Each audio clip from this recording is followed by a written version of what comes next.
forget to subscribe my channel Hang Duk Mana. Sas. Assalamualaikum, selamat datang lagi channel Hang Duk Mana. Mari kita dengar respon Datuk Kamal Amir terhadap ventilator yang dibeli waktu daurat dahulu. Okey, kita baca sedikit informasi kini. Lukan Nisman menjawab soalan tambahan yang dikemukakan oleh RS Naya Jelutong mengenai perolehan ventilator oleh Kerajaan Persekutuan semasa daurat kesihatan 2 tahun lalu. Ventilator adalah peralatan bagi menyelamatkan nyawa dan mendapat permintaan tinggi semasa kemuncak pandemik yang mendorong kerajaan menempah sebanyak 139 unit. Bagaimanapun, 108 daripada mesin yang dibekal kepada Kementerian Kesihatan didapati rosak dan tidak sesuai. Keadaan ini menyebabkan kerajaan mengalami kerugian sebanyak 13 juta. Okey, dan hanya 28 ventilator yang dianggap selamat untuk digunakan. Okey, mari kita dengar respon Kamal Amir. Dia akan nanti kita komen macam biasa. Pembelian ventilator masa COVID tadi, berjuta-juta wang dibelanjakan yang dikatakan pembeliannya tak sesuai. Dan ini perlulah bila dah dibincang, maka Parlimen akan serahkan kepada PSC untuk memanggil menteri yang terbabit. Itu keadaannya, saudara. Apabila wang negara digunakan, jadi bila Parlimen mendapati ketidakabsahan ataupun ketidaktentuan, benda meragukan, adanya kepincangan, tentulah Parlimen akan serahkan pada PSC untuk memanggil menteri yang terbabit. Kalau tak datang, dia boleh dianggap sebagai menghina Parlimen, lebih teruk lagi, saudara. Jadi itu keadaannya. Dan mereka merasakan seolah-olah pendedahan tentang laporan Ketua Audit Negara ini kononnya nak mengenakan parti pembangkang. Saya tak nampak begitu. Memanglah presiden atau kebiasaan dalam Parlimen yang dulu-dulu tidak dibuat. Tapi jangan lupa, saudara, ini kerajaan yang baru. Kerajaan baru yang mahu segala perbelanjaan wang negara dibelanjakan secara telus. Kalau ada ketirisan, maka perlu didedahkan. Ini yang membuatkan, saya dah kata dulu, saudara, mereka tak tidur malam. Mereka tidak tidur malam memikirkan untung nasib mereka dalam bulan-bulan mendatang. Kerana saya nampak Datuk Seri Anwar Ibrahim, dia tak berhenti setakat itu. Dia tidak akan berhenti setakat itu. Kamu cabar dia lagi kau bercabar, lagi dia bingkas. Itu keadaannya, saudara. Ini saya rasa hari ini ada sidang Parlimen yang cukup mengecewakan rakyat. Dan saya yakinlah anda semua dapat melihat melalui YouTube dan sebagainya bagaimana sikap ahli Parlimen yang bergelar yang berhormat boleh bersikap begitu keadaannya yang tak sepatutnya lah, saudara. Terjerit-jerit macam dari kandang zoo lah rasanya. Tapi kita nak gelar kita tak baik, saudara. Itu laporan yang saya dapat berikan tentang apa yang berlaku. Jadi, saudara Ismaun, audit dibentang setiap tahun dan dibincang dalam Parlimen. Dia dulu-dulu tak ada nak bincang sangat. Sekarang ni bila nak dibincangkan kerana saya yakin mereka ada penyakit. Tapi bila dibangkitkan oleh ahli Parlimen daripada pihak kerajaan, dikatakan sangkaan jahat. Saya pun tak tahulah di mana sangkaan jahatnya. Sepatutnya kalau bincang, berdepan lah, saudara. Ya, betul, saudara. Nazri Tanker, ahli Parlimen Marang tak hadir. Biasalah tu. Mereka sudah kepanasan, saudara. Anak-anak mereka sudah kepanasan. Saudara Dian Shah, kenapa PN takut sangat tentang laporan audit negara untuk bincangkan dalam Dewan Parlimen Malaysia? Mereka takut kerana segala-galanya pasti akan terdedah. Sebab saya yakinlah ahli-ahli Parlimen dan parti kerajaan mereka juga tentu telah pun dibekalkan dengan persoalan-persoalan yang akan dilontarkan. Sebab itu mereka tak mahu. Tak berani berdepan, saudara. Cik Fahri kalau tak salah buat apa takut? Kalau orang nak audit lah betul, saudara. Saudara Kadir Wahab, saudara Zaid Maut, saudara John Rambo, saudara Theo Vega. PN takut tempayan akan pecah. Saya tidak mahu menuduh dan sebagainya, saudara. Tapi apa yang berlaku di Parlimen tadi itu memang sesuatu benda yang di luar pemikiran saya. Mereka boleh menafikan tentang peranan Parlimen dalam semak dan imbang terhadap pimpinan kerajaan. Saya, itu satu bab. Satu bab lagi ni saya nampak gayanya Datuk Seri Anwar Ibrahim, dia tak ada lagi undur ke belakang. Apabila beliau menyerahkan sepenuhnya persoalan isu tentang Yang Berhormat Menteri Besar Kedah, iaitu Datuk Seri Sanusi, Kerana menurut Datuk Seri Anwar Ibrahim beliau menyerahkan sepenuhnya kepada Peguam Negara untuk mengambil tindakan yang bersesuaian terhadap kenyataan Menteri Besar Kedah Datuk Seri Muhammad Sanusi Makno yang menuntut supaya Pulau Pinang itu milik Kedah. Inilah saya katakan tak ada penyakit cari penyakit. Kadang-kadang kita nak tunjuk pandai.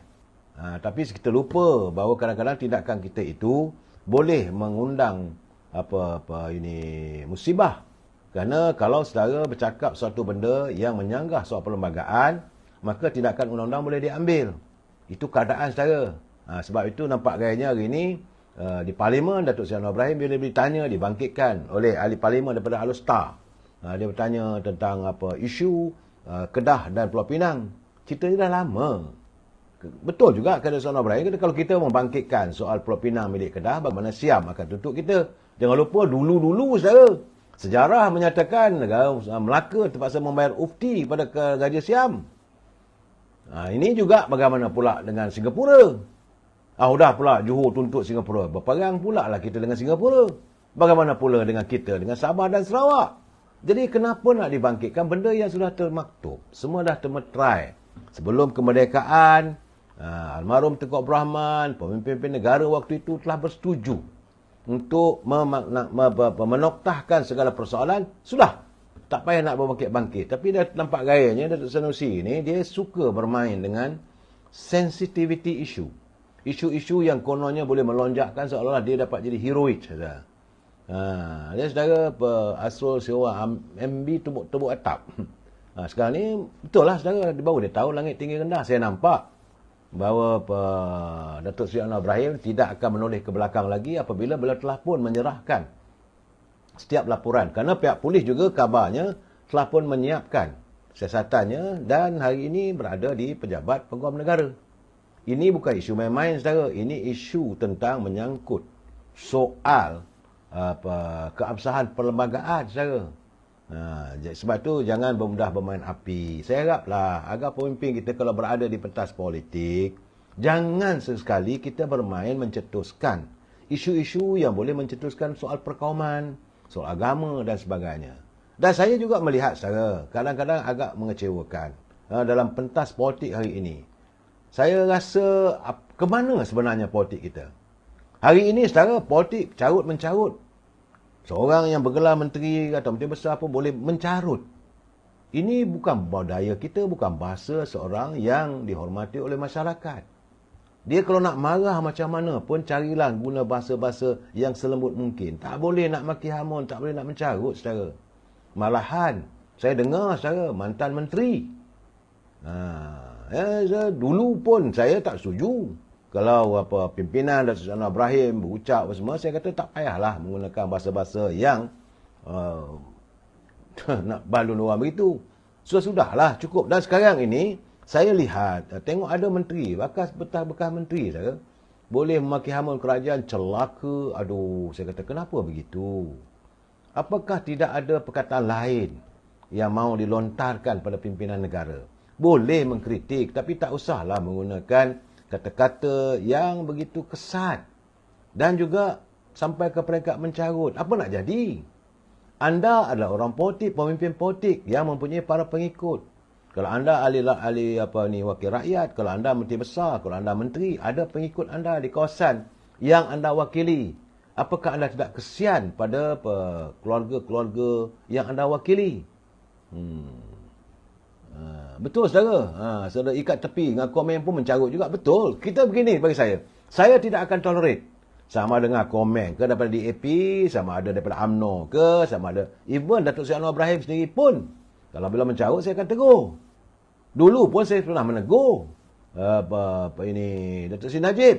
Itu tak kasar sangat. Itu pun mungkin dia dah tak boleh tahan marah sangat tu bila dia mengeluarkan perkataan kepala bapa. Itu saya kata, oi, tak boleh begitu Sri. Itu saja sekali je. Lepas dia tak ulang ni dah. Tapi menteri-menteri yang lain nampak gayanya berlarutan.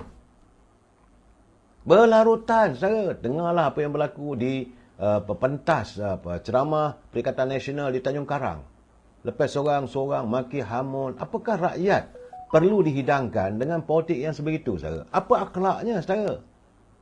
Kita sepatutnya menggambarkan akhlak yang terbaik. yang ada karamahnya, yang perlu dipamerkan sebagai seorang pemimpin tertinggi. Dan sepatutnya sikap-sikap ucapan mereka sepatutnya ditalani oleh rakyat. Okey tuan-tuan, kita berharap kerajaan akan menyiasat dengan detail apa yang telah dibeli waktu daulat dahulu. Ini contoh ventilator ni. Kerajaan tempah membeli 136 ventilator berharga 20 juta dan yang boleh guna hanya 28 unit sahaja yang dianggap selamat oleh KKM. Oh, rugi banyak kerajaan ni. Dan kerajaan telah rugi sebanyak 13 juta kerugian. Oi, banyak rugi ni. So, bila semasa semasa daurat tu memanglah dia orang tak apa-apa pun tidak dibentangkan di Parlimen. So, masa zaman tu PM bersuka hatilah beli apa saja. So, kita berharap kerajaan PMA Anwar Ibrahim akan siasat ke semua pembelian di waktu Covid dahulu. Waktu daurat dahulu. Okey, mari kita terus support kajian perpaduan dan PMA Anwar Ibrahim. Assalamualaikum.